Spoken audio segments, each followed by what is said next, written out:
서울 영등포경찰서 경찰조사 단계에서 변호사 선임의 장점에 대해 말씀드리겠습니다. 안녕하세요. 법률사무소 아신입니다.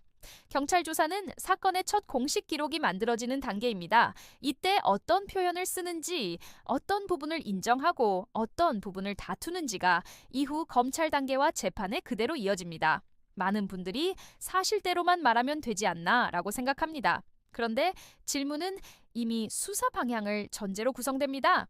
준비 없이 답하다 보면 핵심과 무관한 설명이 오히려 불리하게 정리될 수 있습니다. 억울하게 느껴질 수 있습니다. 그래서 선임의 첫 장점은 조사 전 구조를 정리해 두는 데 있습니다.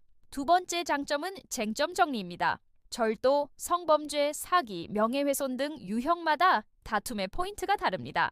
고의 여부, 동의관계, 피해 회복, 진술의 일관성 같은 요소를 미리 구분해 두지 않으면 조사 중에 흐름을 놓치기 쉽습니다. 인정과 부인의 범위를 나눠두는 것만으로도 불필요한 오해를 줄일 수 있습니다. 세 번째는 절차 관리입니다. 조사 후 의견서 제출, 추가 자료 정리, 합의 시점 판단까지 이어집니다. 형사로만 끝나는지, 민사 손해배상이나 직장 문제, 출입국 문제로 연결될지 함께 살핍니다. 사건을 형사, 민사, 행정으로 따로 떼어보지 않고 하나의 흐름으로 보는 것이 실제 대응에서는 중요합니다.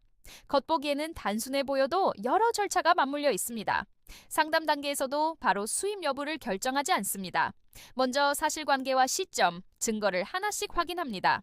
병원에서 정확한 진단 없이 치료하지 않는 것과 비슷합니다. 맞지 않는 판단이 나오는 경우도 있지만 무리하게 진행하는 것보다 방향을 분명히 하는 게 우선입니다.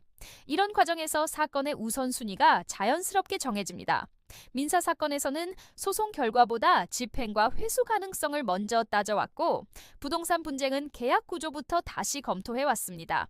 가사사건은 감정보다 장기적인 분쟁 가능성을 줄이는 설계를 기준으로 삼았습니다.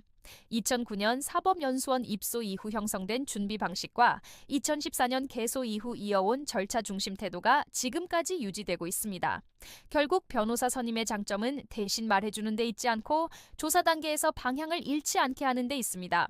이런 기준으로 형사, 민사, 가사, 부동산, 행정사건을 함께 다루는 곳이 법률사무소 아신입니다.